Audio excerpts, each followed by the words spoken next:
அனைவருக்கும் வணக்கம். நான் ஒரு மாற்றுத்திறனாளி. மொழிப்போர் தியாகி நா. தேவராஜன் பொற்கிளி பெற்ற என் தாயார் முத்துலட்சுமி அம்மா அவர்களுடைய வாரிசு நான். நேற்று நடந்த விஜய் மாநாட்டை பற்றி தான் நான் உங்களோட பேச விருப்பப்படுறேன்.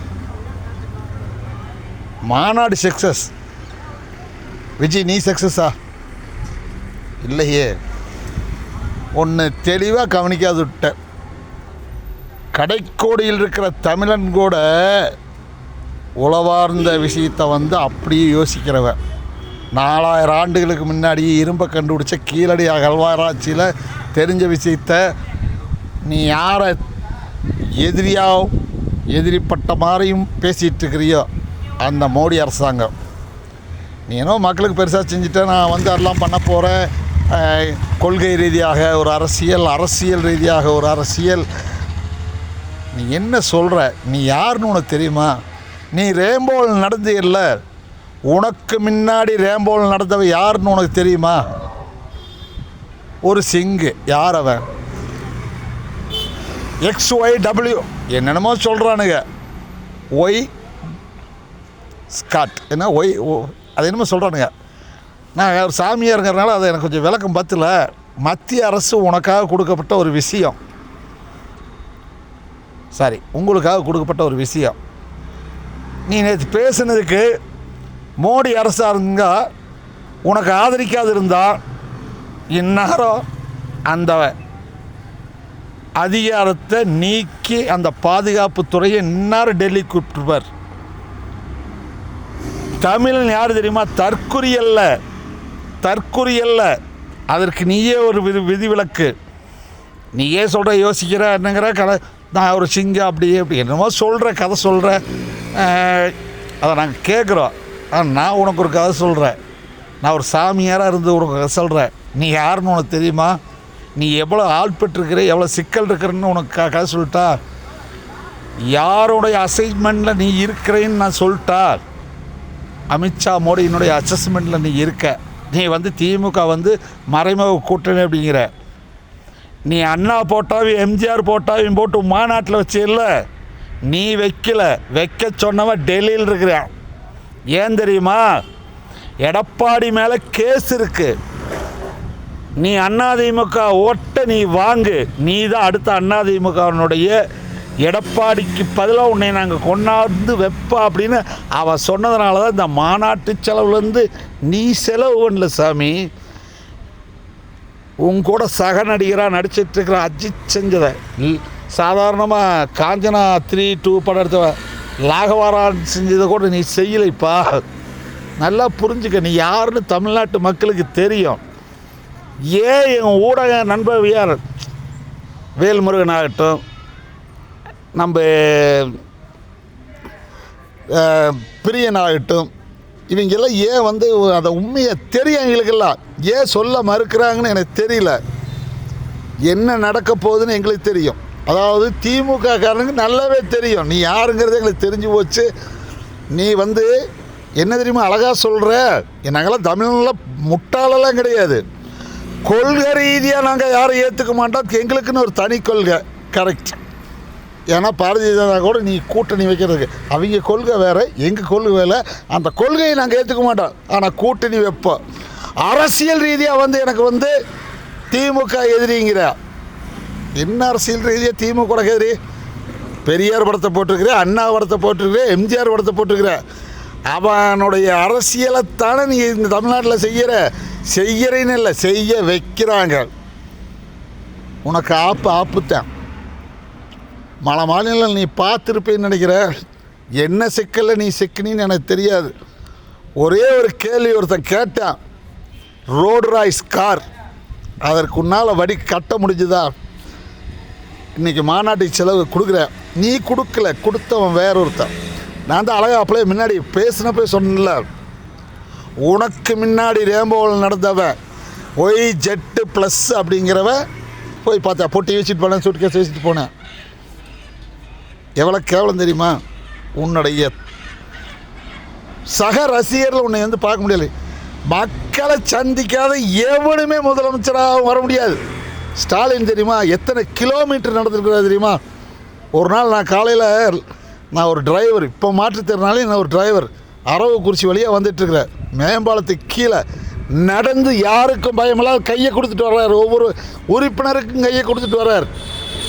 அந்த ஆள் எங்கே, நீ எங்கே?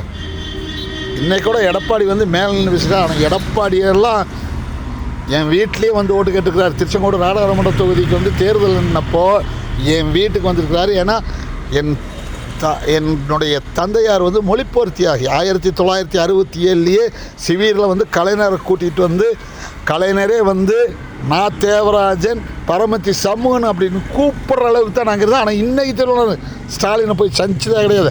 ஐயா எனக்கு இந்த உதவி வேணும், இது வேணும் அப்படின்னு. ஏன்னா எனக்கு தேவைன்னா நகராட்சி செயலாளர் சொல்லுவேன். என்னுடைய ஈரோடு மாவட்ட தங்கமான தலைவர் சு முத்துசாமி அவர்கிட்ட சொன்னால் உடனடியாக எனக்கு காரியம் நடக்கும். கேட்டதில்லை. ஏன்னா திமுககாரன்னா யாருன்னு தெரியுமா? உனக்கு அதெல்லாம் தெரியுமா? உங்களோட தொண்டை நாட்டை வந்து நீ பேசுகிறத கேட்காத ஆடிட்டு இருக்கிறவனெல்லாம் கிடையாது. முந்தானத்து ஒரு பதிவு போட்டேன், ஒருத்த வர்றியா என் தம்பி அடிச்சிட்டியாமா உன் கையை வெட்டுறனே. திமுகனுடைய ஓட்டு பல என்னங்கிறது நீ தெரிஞ்சுக்க, கையை வெட்டிடும் அப்படின்னு. என் தம்பியை நீ அடிச்சிட்டா கையை வெட்டிடுனேன். வெட்டிடு வேண்டாம்னு சொல்ல, ஆனால் நாளை காலையில் வெட்டு அப்படின்னா. ஏன் ஆளை கூட்டி வச்சுக்குவியா அப்படின்னா? அதெல்லாம் இல்லைல்ல. நாளை காலையில் 2026 தேர்தல் நடக்குது, நான் ஒரு ஓட்டு போட்டு வர்றேன், என் கையை வெட்டிடு அப்படின்னா. யாருக்கு ஓட்டு போடுவீன்னு அருவாளை தூக்கிட்டு வந்தவனை இவன் கேட்டான். அதுக்கு அவன் சொன்னேன், நான் வந்து மாண்புமிகு 1967 கலைஞர் ஆட்சி தான் எனக்கு வேணும் அப்படின்னு. சூரியனுக்கு மட்டும்தான் நான் ஓட்டு போட்டேன், அதனால் காலையில் ஒரு சூரியனுக்கு ஓட்டு போட்டு வந்தார கையை வெட்டிக்க அப்படின்னு அவன் சொன்னான். உடனே அருவாளை வச்சுருக்கிறவன் கேட்டேன், உண்மையான சூரியனுக்கு தான் போடுவியா அப்படின்னா. ஆமாம் சூரியனுக்கு தான் போடுவேன் அப்படின்னா. ஓப்பன் நோட்டை என் முன்னாடி போட்டு காமிக்க முடியுமாண்ணா? உனக்கு எம்பட வார்டில் தான் இருக்குது, எனக்கு பின்னாடியேவா நான் போடுறேன், நீ பாரு அப்படின்னா. போனேன், உதயசூரியன் பட்டன் அமுத்துனா வெளியே வந்தேன், அவனும் போட்டு வந்தோண்டே இந்த இடத்துல கை வெட்டினா நீ தான் வெட்டினு, நீ உள்ளே போயிடுவ, அதனால் தயவு செய்து உன் பைக்லேயே வச்சு எங்காச்சும் ஆள் இல்லாத இடத்துல கொண்டு போய் நீ வெட்டு அப்படின்னா. பைக்கில் ஏற்றினா கூட்டிகிட்டு போனேன், அருவாளை கையில் எடுத்துக்கிட்டான். கையில் எடுத்துக்கிட்டா அவன் என்ன தெரியுமா சொன்னேன், என்னைக்கு ஸ்டாலின் தளபதிக்கு நீ ஓட்டு போட்டையோ, இந்த கை என்னைக்கு மாறாமல் சூரியனுக்கு ஓட்டு போடுதோ, அந்த கையை வெட்டினா நான் திராவிட முன்னேற்ற கழகத்துக்கு துரோகம் செஞ்சவன், வாழ்வாங்கு வாழ்வு. ஏன்னா திமுக தொண்டர்கள் கடமை கண்ணியம் கட்டுப்பாடு தவறாதவர்கள். திமுக தொண்டை கடமை கண்ணியம் கட்டுப்பாடு கொண்டவர்கள் எந்த சூழ்நிலையும் ஓட்டு மாற்றி போட மாட்டாங்க. அப்படிப்பட்டவன் தான் திமுகக்காரன். காலங்காலமாக நீ உயிரோடு இருக்கிறவர்கள் திமுக ஓட்டு போடு. ஏதோ ஒரு கோபத்தில், ஏன்னா கடமை கண்ணியம் கட்டுப்பாடு தெரிஞ்ச நீ என் தம்பி ஏதோ தப்பு பண்ணிக்கிறான்னு தான் நீ அடிச்சிருக்கிற, சாரி என்னை மன்னிச்சுக்க அப்படின்னு அருவாளை கீழே விட்டு போனேன். இதுதான் திமுகக்காரன். அடுத்தது 1,25,00,000 பெண்களுக்கு பணம் கொடுத்துருக்குற, பஸ்ஸில் பெண்கள் ஃப்ரீயாக போகிறாங்க வர்றாங்க. விஜய் நீ இந்த சர்க்கார் படத்தில் நடித்த பார்த்தியா, இந்த கையை அப்படி விரிச்சுக்கிட்டு நின்று, நீ இன்னும் அதை விட்டு வெளியே வரல. அது சினிமா விஜய், சத்தியமாக சினிமா விஜய். ஏன்னா நான் பக்கத்துலேயே கொஞ்ச நாள் நான் சினிமாவில் நடிக்க ஆசைப்பட்டு செந்தூர் பாண்டி படம் எடுக்கிறதுக்காக நான் பொள்ளாச்சி வந்துட்டு சக்தி ஓனர், ஹோட்டல் சக்தி ஓனர் தான், அவருக்கு நான் கார் ஓட்டிகிட்டு இருந்தேன். ஆனால் எனக்கு இது மாதிரி ஒரு ஆசை. நான் தாவளத்தில் வந்து போஸ்ட் மாஸ்டர் சீனு எனக்கு கேட்டாங்க, நான் போனேன். எங்கள் அந்த அன்றைக்கி அங்கே அம்மா இறந்துட்டாங்க, நான் திரும்பி ஊருக்கு வந்துட்டேன். அதுக்கடுத்து நான் வந்தேன். மயூரா ஹாலில் வந்து பொன்னம்பலம், நீங்கள் விஜயகாந்த் சார் 3 பேர் இருக்கிறீங்க. பொன்னம்பலத்தை விஜயகாந்த் சார் அடிக்கிற நிகழ்ச்சி, அது கதை. உங்கள் பக்கத்துலேயே நான் இந்த கை கொடுத்த பேசினா, அப்போ நீங்கள் சின்ன பையன் என்ன சார், அதாவது நீங்கள் ஒரு பாரதிய ஜனதாவுடைய ஆதரவாளர், தமிழ்நாடு பூரா தெரியும். நீங்கள் வந்து திமுக மறைமுக கூட்டணி குண்டின்னு, யோ பக்கத்தில் நிற்கிறவனே யார்? பாரதிய ஜனதா கொடுத்த ஆள். என்ன உனக்கு அசைன்மெண்ட்டு?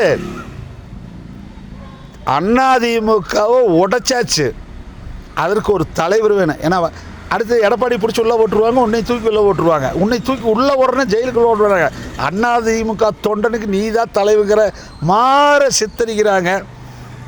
நான் ஒரு சாமியார், கனவுல வருமையா எங்களுக்கெல்லாம் பைத்தியார். நீ ஒரு கிறிஸ்டியனு, உனக்கு வருமா வராது தெரியாது. அப்படி ஒரு கிறிஸ்டியனாக இருந்ததுன்னா நீ வந்து 4 மாடியில் வந்து பாரு, 4 மாடியில் வந்து பாரு. திருச்செந்தூர் பக்கத்தில் இருக்குது 4 மாடியில் இயேசு கோயில் குறும்பூர் பக்கத்தில் இருக்குது, அங்கே வந்து பாரு. இயேசு இருக்கிறாரா இல்லையான்னு உனக்கு தெரியும். நீ இந்த சிறுபான்மை ஓட்டை பிரித்து வாங்கி கொடுக்குற நீ சத்தியமாக பாரதிய ஜனதாக்காரன்னு இன்னும் வந்து ஊடக நண்பர்களுக்கே தெரிய மாட்டேங்குது. என்ன விஜயினுடைய மூவ் அப்படின்னு தெரிய மாட்டேங்குது. நீ எல்லாம் இல்லை, மூவ் பண்ணுறவன் மேலே இருக்கிறான். தயவு செய்து தமிழனை ஏமாற்றாதே. நீ ஒரு தமிழன். உன்னால் முடிந்தால் தனியாக நினச்சி காட்டுற, ஜெயிச்சு காட்டுறன்னு சொல்லு. கூட்டணிக்கு வான்னா கொள்கை கூட்டணின்னு ஒன்று, அரசியல் கூட்டணின்னு ஒன்று. திமுக அரசியல் கூட்டணியே அல்ல எங்களுக்கு. சரி, நீ என்னென்னு பண்ணிக்கிற? நான் இப்போ கேட்குறேன், உனக்கு யாராச்சும் இதை யூடியூப்பில் அனுப்பினாலும் சரி, இல்லை சப்ஸ்கிரைப் பண்ணாலும், ஒரு மாற்றுத்திறனாளி நான் எங்கே தெரியுமா படுத்திருக்கிறேன்? கலைஞர் எனக்காக கொடுத்த இடத்துல படுத்திருக்கிறேன்.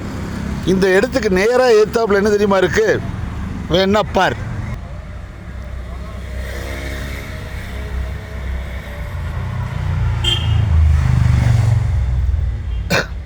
பார்த்துட்டியா? இது உன்னுடைய ஆஃபீஸ். என் வீட்டுக்கு நேர் ஏத்தாப்புல இருக்கிறது உன்னுடைய ஆஃபீஸ். எப்போதுமே பூட்டி தான் கிடக்குது. ஒரு 4 நாளைக்கு முந்தானுங்க பசங்க பேசினானுங்க, மதுரை போகணுன்னானுங்க, கிளம்பி போயிட்டானுங்க. ஐயா, தமிழகத்தில் ஒரு மக்களுக்கு ஒரு பிரச்சனை, சிவியரடி வார்டில் ஒரு பிரச்சனை அப்படின்னா ஒரு ஆஃபீஸுக்கு வந்து பேசணும், மக்கள் வந்து குறைய சொல்லணும், அதை கேட்கணும். ஓப்பன் பண்ணதுலேருந்து பூட்டியே கிடக்குது எம்பட ஆஃபீஸு. நேராக என் வீட்டுக்கு இந்த படம் கலைஞர் கொடுத்த இடம், என் வீட்டுக்கு நேர் ஏத்தாப்புல உன்னுடைய ஆஃபீஸ். என்ன விஜய், இந்த சினிமாவும் இல்லை அப்படின்ட்டுலாம் போகிறதுக்கெல்லாம் இல்லை. சாரி, சாமி நேரில் வந்து சொல்லாது, ஏதாச்சும் ஒரு மனித ரூபத்தில் தான் சொல்லு.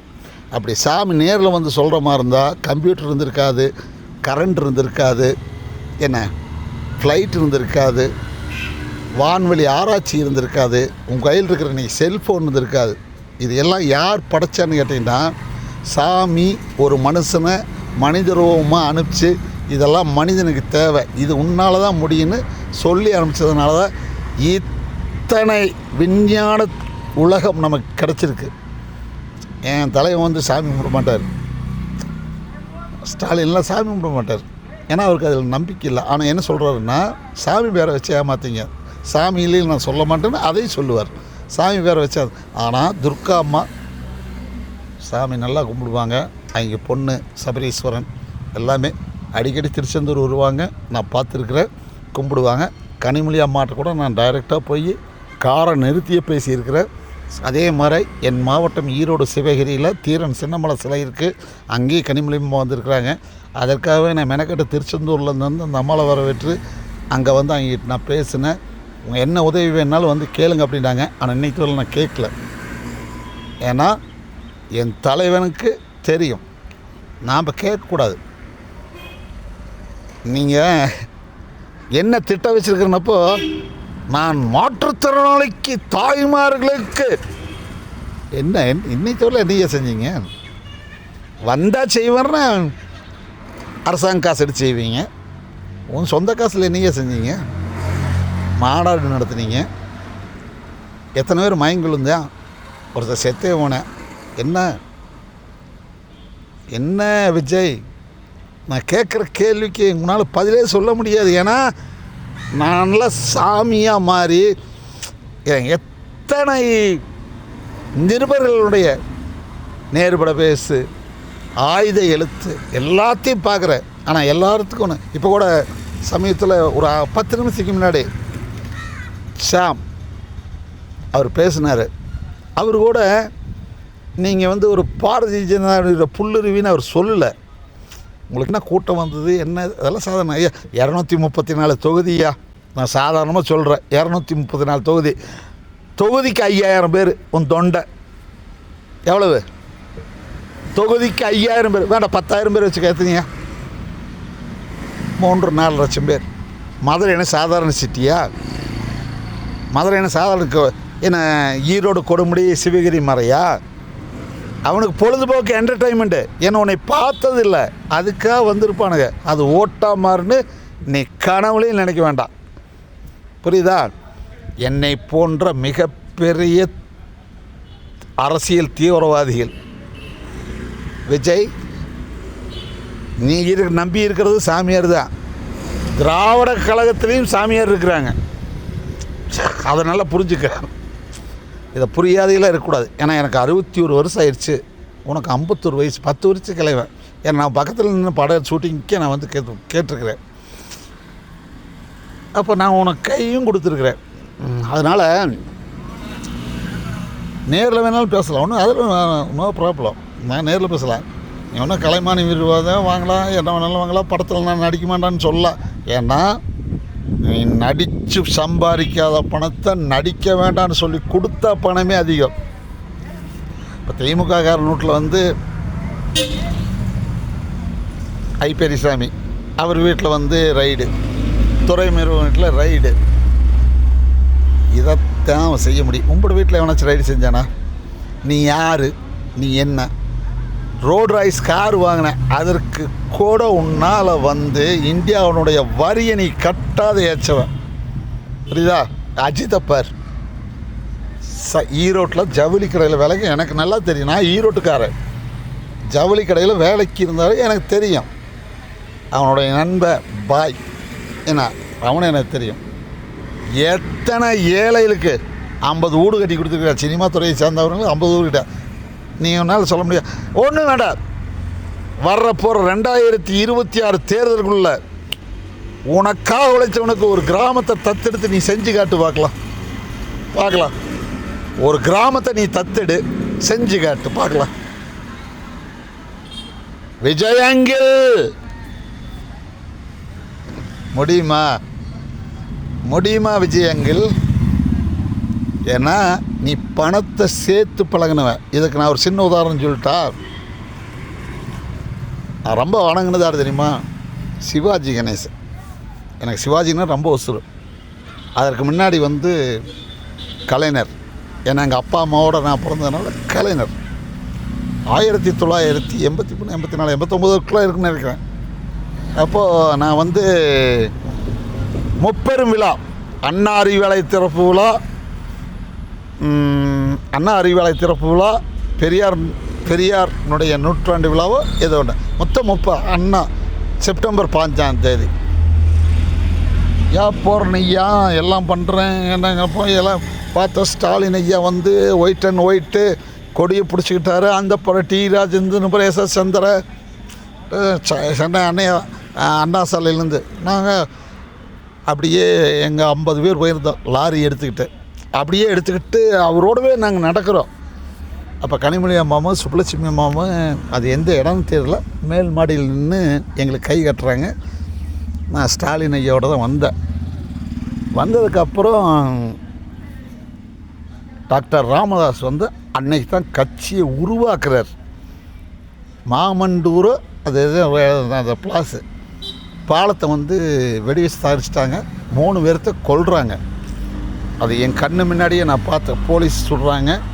ராமதாஸ் வந்து ஒருத்தரை சைக்கிளோடு தூக்கி புளி மரத்தில் போட்டு எரிஞ்சிட்ருக்குது சடலம். அதை பார்க்குறேன். எங்கள் லாரி டிரைவர் பயந்துட்டு வண்டி அப்படி ஓரம் கட்டி நிறுத்திட்டார். 3 நாள் சோறில் அங்கேயே தான் இருக்கிறோம். அதே வன்னியர் சங்க ஜாதியை சார்ந்தவர் தான் எங்களுக்கு ரசத்தோடு சோறு போட்டார். நன்றியை மறக்க மாட்டோம். அவர் என்னமோ அவர் வளர்கிறதுக்காக அதை செஞ்சார். ஆனால் அதுக்கப்புறம் காஞ்சிபுரம் ரோடு ரெடியாகி நாங்கள் வந்து ஈரோடு மாவட்டம் சிவகிரிக்கு வந்தோம். அதுக்கப்புறம் என்னென்னா, வந்ததுக்கப்புறம் சிவாஜி கணேசன் வந்து கட்சி ஆரம்பிக்கிறார். அப்போ ஈரோடு மாவட்டத்தினுடைய மாவட்டத்தில் இளங்கோவண்ணன் தான் இருந்தாங்க. இளங்கோன்னு வந்து நானும் ரொம்ப பெஸ்ட்டு ஃப்ரெண்டு. அதை மாதிரி சொல்கிறேன். நான் போகிறேன், அண்ணா நான் சிவாஜி ரசிகன், தமிழக முன்னேற்ற முன்னணின்னு ஒரு கட்சி ஆரம்பிச்சிட்டாரு, நான் வந்து கட்சியில் சேரலான்னு இருக்கிறேன். சிவகிரியில் வந்து முதலியார் சமூகவாதியும் எங்களை நீங்களே ஏற்று நிற்க முடியுமா அப்படின்னா, நானே முதலியார் தானே அப்படின்னேன். எங்கள் அப்பா அம்மா மொழி பொறுத்தாங்கன்னா அது எதை இருந்தாலும் நான் பார்த்துக்கிறேனே. மேஜர் சுந்தரராசனை வந்து நீங்கள் கூப்பிட்டு போய் ஒரு மீட்டிங் நடத்த முடியுமானாரு. அதெல்லாம் சாதாரண விஷயம்னா நான் நடத்திடுவேன் அப்படின்னேன். அன்னையிலேருந்து தொடர்ந்து தான் ஈவிகேஎஸ் இளங்கோவன் நம்ம பழக்கம். மெட்ராஸ் வந்தால் மணப்பாக்கத்தில் அவர் வீட்டில் தான் போய் தங்குவேன், இருப்பேன். இன்றைக்கி நான் மாற்றுத்திறனாளி ஆகிட்டேன், ஆனால் அவர் வீட்டில் தான் தங்குவேன். அவருடைய இறப்புக்கு கூட என்னால் போக முடியல, கால் இல்லாதனால போக முடியல. அதே அக்கா வரலட்சுமி அக்கா ஆகட்டும், பசங்களாகட்டும், இவர் அவர் தம்பி ஆகட்டும், எல்லாத்துக்கும் இல்லை இறந்துட்டாங்க. அதுக்கப்புறம் நான் அது வந்து ஸ்டாலின் த்ரோ பண்ணல, எனக்கு சிவாஜி மேலே விருப்பம் இருந்ததுனால அங்கே போனேன், அவ்வளோ, வேற ஒன்றும் இல்லை. அதுக்கப்புறம் தளபதி என்னைக்கு ஆட்சியை தவிர அடா உங்களுக்கெல்லாம் ஒன்று புரியாமே பேசிகிட்டு இருக்கிறீங்க. 100% அவர் சொன்ன வாக்குறுதியை நிறைவேறிட்டார்னு கேட்குறீங்கல்ல. கேட்குறதுலே வந்து ஒரு அசிங்கம் இல்லையா உங்களுக்கு? 2 வருஷம் கொரோனாவில் அவர் தாண்டா ஆண்டார் இந்த நாட்டை. இப்போ 2 வருஷம்தான் சீராகி அவர் பார்த்துட்ருக்கிறார். 2 வருஷம் அந்த ஆள் எவ்வளோ கஷ்டப்பட்டுருவார் இந்த மக்களை காப்பாற்றுறதுக்காக. ஒரு முதலமைச்சர் அந்த ஆள்னு சொல்லக்கூடாது, இருந்தாலும் யோசிங்க. இதுக்கு தான் மண்ட மூளை, இது சிறுமூளை, இது பெருமூளை. பெருமூளையில் யோசிங்க. சிறுமூளை வந்து காதலை பற்றி தான் யோசிக்கும். பெருமூளை வந்து % of time immediately what is this அதுதான் யோசிக்கணும். 2 வருஷம் கொரோனா அவர் ஆட்சியை சொன்னேன், அதை முடிவு கொண்டு வந்தார். ஓகே, அதற்கப்புறம் எவ்வளவு % அவரால் செய்ய முடியும், செஞ்சாரா இல்லையா? செஞ்சாரா இல்லையான்னு வேண்டாம், நீ எல்லாம் எவனை ஓட்டு போட வேண்டாம். 1.5 கோடி திமுக ஓட்டு இருக்குது, 1.5 கோடி பெண்களுடைய ஓட்டு இருக்குது, 3 கோடி. நீ வந்து 50 லட்சம் 10 லட்சம் 20 லட்சம் சீமானை கீழே மேலே. இப்போ நான் சொன்ன வார்த்தை இருக்குதுல்ல, நீ யார் அப்படின்னு நான் இப்போ தான் சொல்லியிருக்கிறேன். ஏன்னா நிறையா டிவியில் பேசுகிறவங்க எல்லாருமே ஷானவாஸ் சூப்பர்மேன் அழகாக சொன்னார். காலையிலோடு நான் ஒரு பேட்டி பார்த்தேன். சூப்பர்மேன் வேல்முருகன் அழகாக சொல்கிறார், பிரியன் அழகாக சொல்கிறார், அவர் இன்னொரு துரைசாமி அழகாக சொல்கிறார். இவங்கெல்லாம் உன்னிப்பாக கவனிக்கிறாங்க. எப்படின்னு அது சாரி என்ன அவர் பேர் நல்லா மறந்துடுச்சு எனக்கு. இவங்கெல்லாம் வந்து திமுகவில் சப்போர்ட் பண்ணி பேசலை. நீ வந்திருக்கிற என்ன உங்கள் கையில் இருக்குது, அந்த கொள்கை எதிரி அப்படிங்கிற. அப்போ உங்களோட கொள்கைன்னு என்ன ஒன்று புரியலையா உங்களுக்கு? என்னுடைய அரசியல் எதிரி திமுகங்கிற, சரி உன்னுடைய கொள்கை எதிரிங்கிறீங்களா? உன்னுடைய கொள்கை என்ன? அண்ணா எம்ஜிஆர் கொள்கை, அதுதான்டா நாங்கள் வச்சுருக்குறோம், வேற ஏதாச்சும் வச்சுருக்குறோமா? திராவிடம் சார்ந்த நாடு எங்கு நாடு? திராவிட நாடு. பைத்தியாரா விஜய், இது சினிமாவல்ல. இனிமா கொடுத்தோன்னைய இந்த வாக்காளர்கள் பண்ணிடுவாங்க. உனக்குத்தான் வந்து சிலையடையா வசனம் பேச தெரியும், சிலையடையா எழுதி கொடுத்தத பேச தெரியும். நாங்களாம் அப்படி கிடையாது. ஏன்னா நாங்களாம் கலைஞர் வறுத்தெடுத்த என்ன ஆடுன்னு சொல்லலாம் மாடுன்னு சொல்லலாமா அப்படின்னு கேட்டீங்கன்னா, கலைஞர் வளர்த்தெடுத்த தமிழன். புரியுதா? பாய் விஜய், பாய் விஜய், குட் பாய்.